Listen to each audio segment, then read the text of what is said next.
I just wanted to show everybody how I save money on parking at work. Ready for this?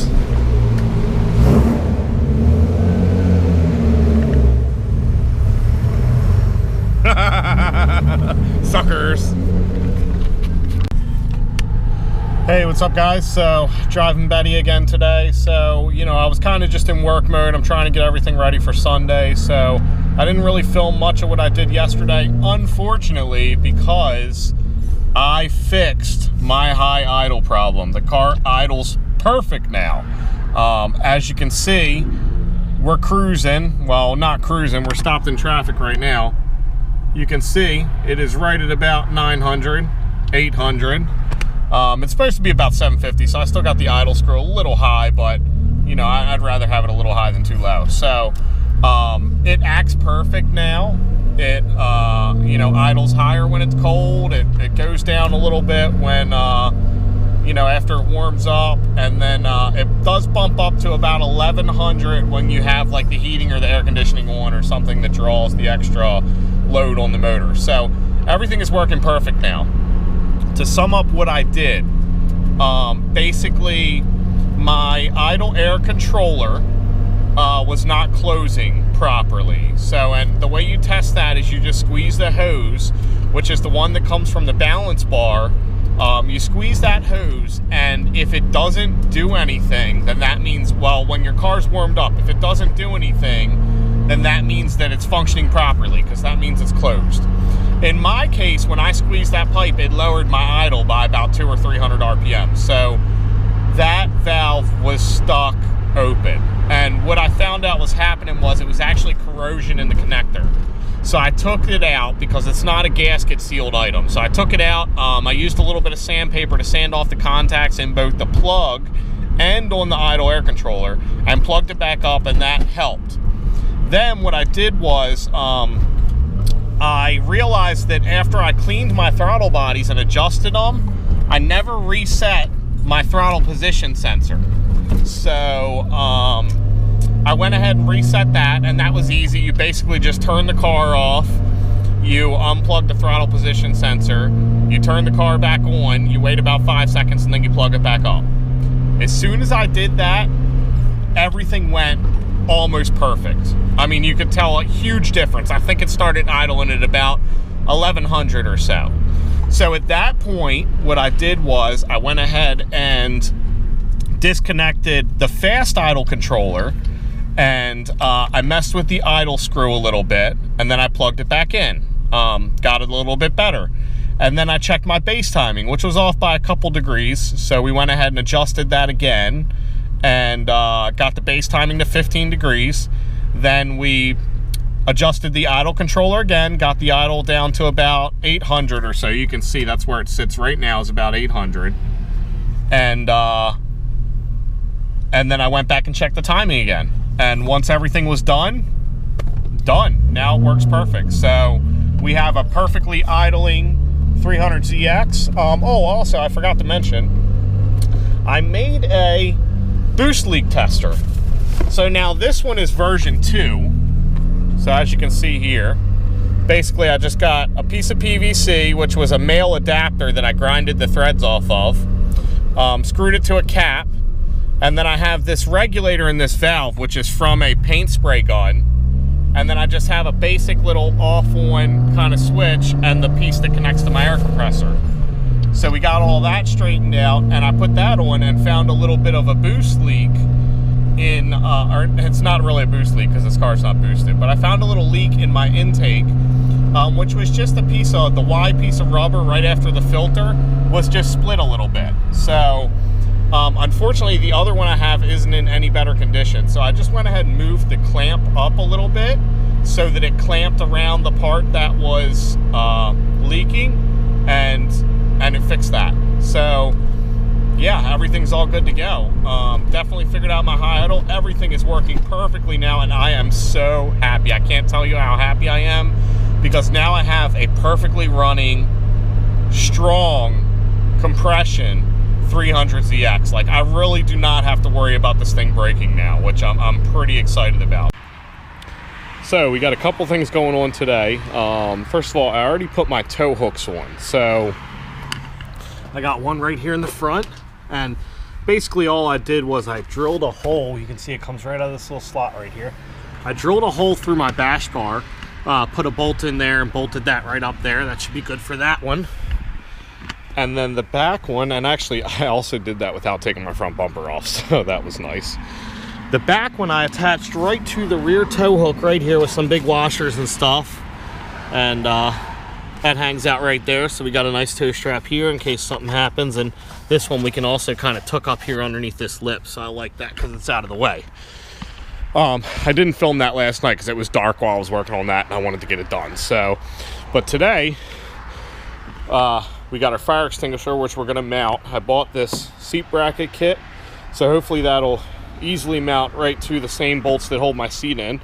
And then if we have time, we're going to go ahead and start putting in our coolant gauge. Hopefully we can get that done. So I got the fitting here, which will cut into the top radiator hose that accepts the gauge in the side here, pretty standard. And then we got our gauge that we did our test on a couple weeks ago.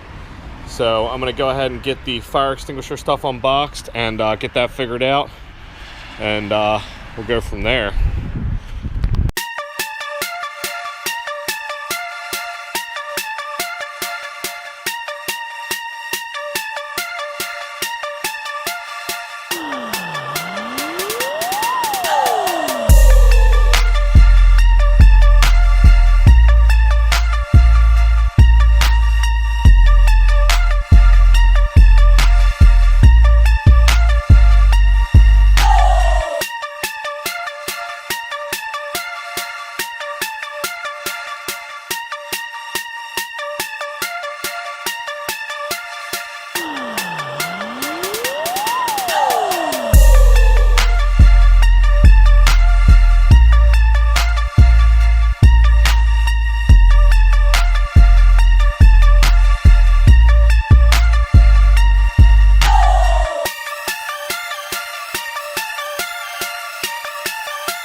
Alright guys, so that was test fit number one. It doesn't fit this way because I can't get my seat far enough forward. So what I'm going to do is, these brackets are going to have to go flat against the floor like this.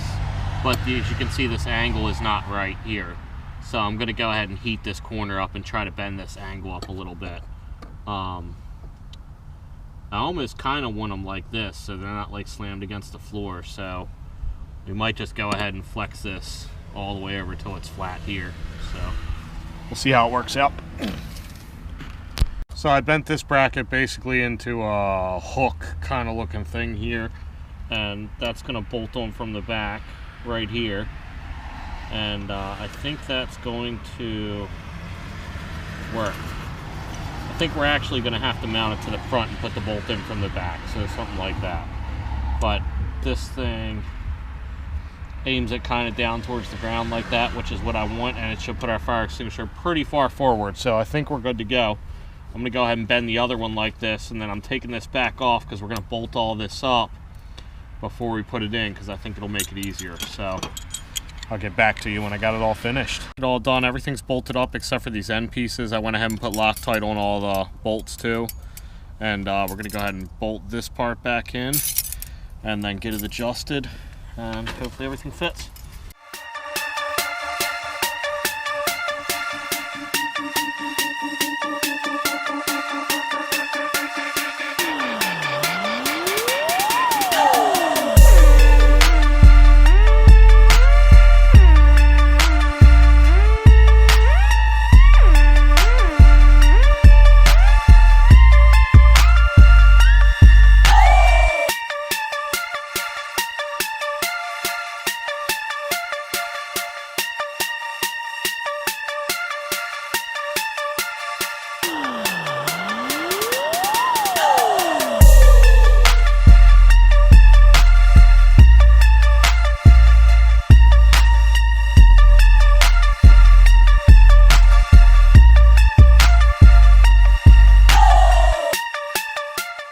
Alright, so there's our fire extinguisher install. It's starting to get dark. I don't know if we're going to mess with the water temperature sensor or not, but we'll see. What's up, guys?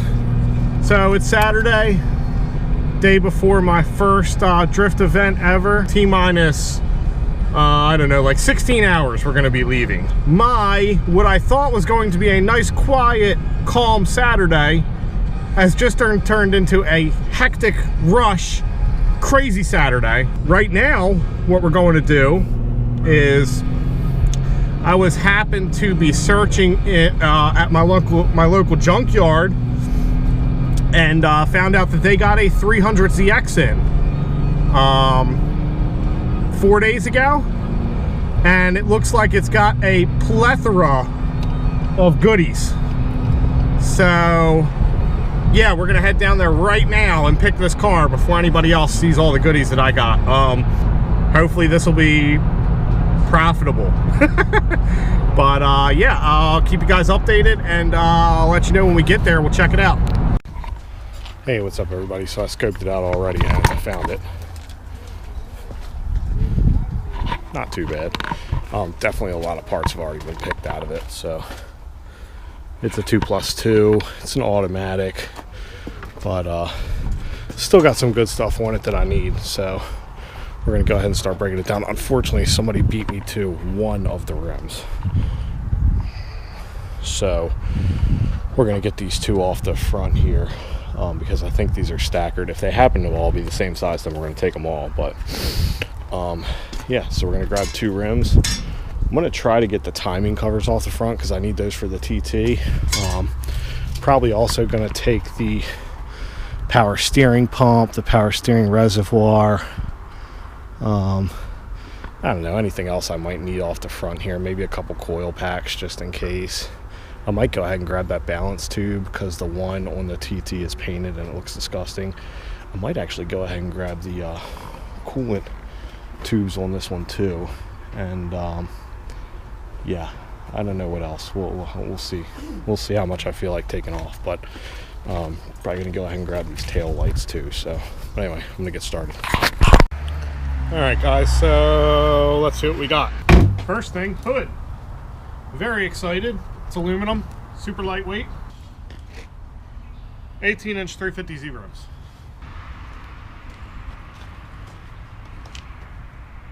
I got the front sub harnesses for both sides. I really only need this one, but somebody beat me to the corner lights, and instead of unplugging them like a normal person, they cut the fucking connectors off. So we're gonna have to fix that.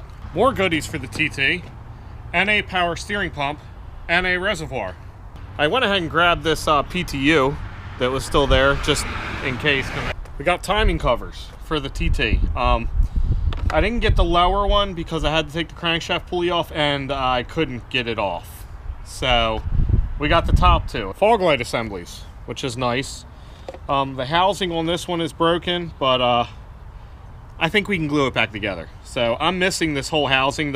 This light itself is cracked, which doesn't really matter because the lights are cheap, but I don't have these housings. So I'm glad I found those. We'll glue this one back together and we'll get to use those for Betty. Speaker covers for Betty. I was missing these. Also for Betty, the only piece of the trunk interior I'm missing. This one came off of a 2+2 and it's broken, but it's better than nothing. The thing I'm most excited about, headlights. So on Betty, the passenger side one is broken, but so I'm glad I got that. And I just went ahead and picked up both of them. And then I got a bunch of associated bolts and nuts and hardware. But yeah, not too bad picking. I probably could have pulled more off if I really wanted to, but I'd been there for hours already. So I forgot, there's one more thing back here. Windshield washer reservoir. I gotta start getting ready so we can leave tomorrow morning for the drift event. So yeah, I'll see you guys later. All right, so this video is gonna end up coming out after I had already gone to the drift event. I wanted to show you one more thing I did right before the drift event, and that was install my water temperature sensor. Yeah, I just bought one of these adapters and I cut it into my upper radiator hose right here. I have one wire going to ground, which is just coming up here for right now. And then I have this other wire that runs down around my battery and it comes out my wheel well down here and goes into my cabin. Show you what it looks like. I cut it right there into the middle of that thing, which we're going to go ahead and put our oil pressure gauge right here also. But I will tell you, when I first put it in, I thought it wasn't working because when my stock temperature sensor said that my car was warmed up, I still was getting nothing on my gauge. So I thought it didn't work, but come to find out, the stock temperature gauge is just way off. So when the stock temperature gauge says my car is warmed up, which is right in the middle of the hot and the cold section, and that's where it sits the entire time, my water temperature is really only at about 80 degrees. I was seeing a normal operating temperature, like a cruising temperature of about 170 degrees. The highest I saw the entire time at the drift event was like 185, maybe close to 190. But again, no big deal. I've had temperatures higher than that in the 240. So I was really pleased with that. If you like my videos, like, share, subscribe, do what you do. What we're going to be doing next is we're going to be pulling the rear diff out of the 300 and we're going to be getting it welded. Stay tuned. Thanks for watching. See you all in the next one.